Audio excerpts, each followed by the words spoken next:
राह हक के शहीदों, बारियाबी जो तुम्हारी हो हुजूर मालिक, कहना साथी मेरे कुछ सोखता जा और भी।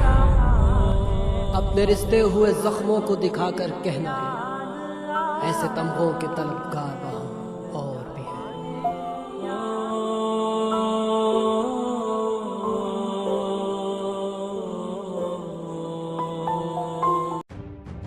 अस्सलामुअलैकुम वरहमतुल्लाहि वबरकातुहू।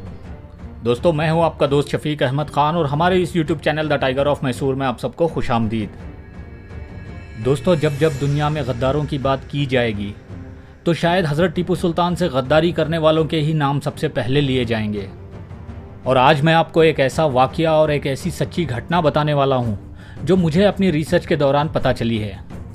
और साथ ही साथ मैं आपको एक बात बता दूं कि आज जिस वाक़ये को मैं आपको बताने वाला हूं, इसको ना तो आपने कभी सुना होगा और ना ही आज तक इस वाक़ये को किसी ने बताया होगा। बस ये वाक़या इतिहास के पन्नों में कहीं खो गया था। दोस्तों, अगर आप मेरे चैनल पर रेगुलरली सभी वीडियोस को देखते हो तो कुछ दिनों पहले आपने 2 वीडियोस को देखी होंगी जिनके अंदर मैंने मर्दुनायगम पिल्लई उर्फ यूसुफ खान साहब की ज़िंदगी और फिर उनकी शहादत के बारे में आपको बताया था। और साथ ही साथ उन वीडियोस के अंदर मैंने आपको उस वाक़ये का भी जिक्र किया था जिसके अंदर यूसुफ खान साहब को उनके ही कुछ ख़ास लोग जो बाद में गद्दार बन गए थे, उन लोगों ने किस तरह से यूसुफ खान साहब को धोखे से पकड़कर अंग्रेज़ों के हवाले किया था, वो वाक़या मैंने बताया था। दोस्तों, अगर आप लोगों ने उन वीडियोस को अब तक नहीं देखा है तो मैं आप लोगों को हाईली सजेस्ट करूँगा कि आप लोग उन वीडियोस को ज़रूर देखिए, क्योंकि इसी तरह की एक चाल हज़रत टीपू सुल्तान के ख़िलाफ़ भी चली गई थी। और ये चाल चलने वाले उनके ही करीबी लोगों में से एक गद्दार कमरुद्दीन ने चली थी। दोस्तों, इस वाक़ये का जिक्र मुहिब्बुल हसन ने अपनी किताब हिस्ट्री ऑफ टीपू सुल्तान के पेज नंबर 324 और 325 के अंदर काफ़ी डिटेल के साथ की है। मुहिब्बुल हसन लिखते हैं कि जब सल्तनत मैसूर के ऊपर 4th एंग्लो मैसूर वॉर के जंग के बादल छाने लगे थे और साथ ही हर तरफ से अंग्रेज़ सुल्तान को घेरे जा रहे थे और उनके कई किलों पे कब्जा कर रहे थे, तो ऐसे मुश्किल वक्त में सुल्तान के कई ख़ास लोगों में से कई लोगों ने गद्दारियाँ शुरू कर दी थी, क्योंकि गद्दारों को पता था कि हज़रत टीपू सुल्तान के अंडर में रह कर वो कभी भी अपनी दौलत की हवस को पूरा नहीं कर पाएंगे। दोस्तों, इसीलिए गद्दारों ने अंग्रेज़ों का साथ देने का फ़ैसला किया और कुछ रिपोर्ट्स के हिसाब से और साथ ही कुछ दस्तावेज़ों के हिसाब से ये कहा जाता है कि 1797 के आसपास सल्तनत मैसूर के अंदर कई अंग्रेज़ों के जासूस मौजूद थे और इन्हीं जासूसों की मदद से ये सुल्तान के गद्दार अंग्रेज़ों तक अपनी बातों को पहुंचाया करते थे। मगर इसी दौरान एक जासूस को पकड़ा गया और पूछताछ में उससे पता चला कि मीर सादिक पूर्णैया और कमरुद्दीन तो डायरेक्टली अंग्रेज़ निज़ाम और मराठाओं से गद्दारी की बात कर रहे हैं और वो लोग डायरेक्टली सल्तनत मैसूर को ख़त्म करना चाहते हैं। दोस्तों, इसके फ़ौरन बाद इन तीनों को यानी कि मीर सादिक, पूर्णैया और कमरुद्दीन को गिरफ़्तार करके जेल में डाल दिया गया था और साथ ही कुछ दूसरे गद्दारों को इमीडिएटली वहीं पर मौत की सज़ा दे दी गई थी। कहा जाता है कि कुछ अरसे तक मीर सादिक, पूर्णैया और कमरुद्दीन सुल्तान की जेल में ही कैद रहे और यहाँ से इन लोगों ने सुल्तान के पास कई माफ़ीनामे लिखकर भेजे। और जब सुल्तान के सामने इन गद्दारों को पेश किया गया तो ये लोग रो रो कर, गिड़गिड़ा कर रहम और माफ़ी की भीख मांगने लगे और ये कस्में खाने लगे कि वो पूरी ज़िंदगी सुल्तान और सल्तनत मैसूर के वफ़ादार रहेंगे। दोस्तों, यहाँ इस मौके पर सुल्तान ने रहमदिली दिखाते हुए इन तीनों को माफ़ कर दिए और इन तीनों के पोस्ट भी इनको वापस दे दिए गए। मगर ये लोग अपनी नमक हरामी से बाज नहीं आए और फ़ौरन इन लोगों ने गद्दारियाँ शुरू कर दी। दोस्तों, 1798 के जून या जुलाई महीने के आसपास गद्दार कमरुद्दीन खान ने निज़ाम ऑफ हैदराबाद के प्राइम मिनिस्टर, जिसका नाम मुशीरुल मुल्क था, उसको एक लेटर लिखा और उस लेटर में उसने लिखा कि अगर आप मुझे कड़पा की जागीर देते हो तो मैं टीपू सुल्तान को आपके हवाले करने के लिए तैयार हूँ।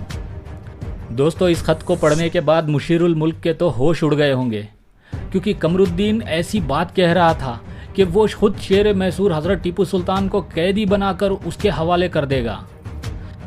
कमरुद्दीन की इस बात को निज़ाम के मिनिस्टर ने बिल्कुल सीरियसली नहीं लिया और जवाब में उसने सिर्फ इतना लिखा कि अगर वो सच में हज़रत टीपू सुल्तान को निज़ाम के हवाले करेगा तो उसको सिर्फ 10 लाख रुपए सालाना दिया जाएगा, उससे ज़्यादा नहीं।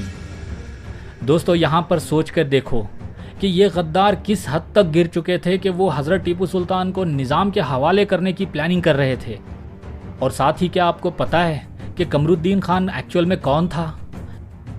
दोस्तों, कमरुद्दीन उर्फ मीर कमरुद्दीन मीर मीरान, ये मीर अली रज़ा खान का बेटा था जो सुल्तान के रिश्ते के मामू लगते थे। और ये कमरुद्दीन सुल्तान का मौलेरा भाई या कज़िन भी था। मगर दोस्तों, ये दौलत, पावर और नशे के हवस में ये अंधा होकर ऐसे प्लान बना रहा था कि शायद ये किसी तरह से सुल्तान को अकेला पाकर उनको निज़ाम के हवाले कर दे और उसके ऊपर कोई शक भी नहीं करेगा, क्योंकि वो तो सुल्तान का कज़िन था।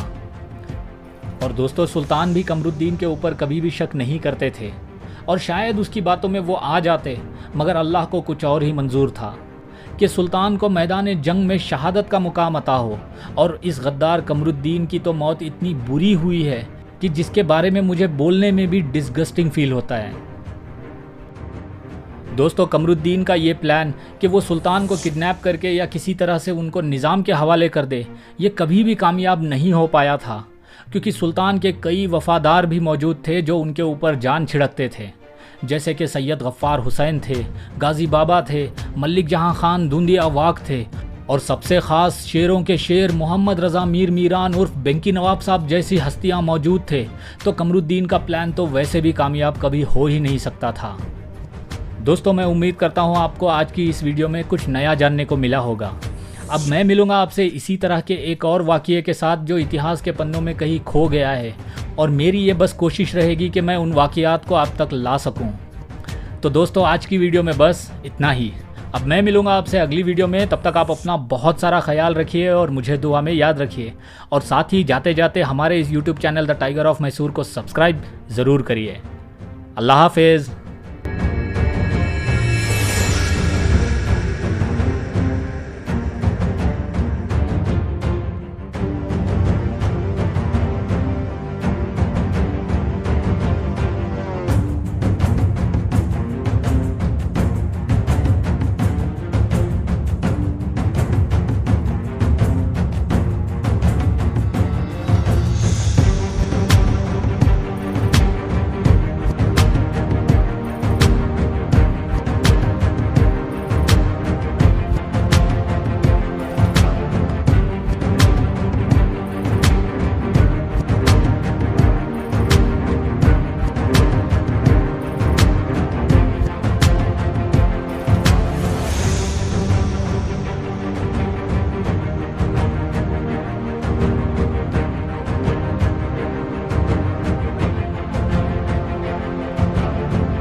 Shh.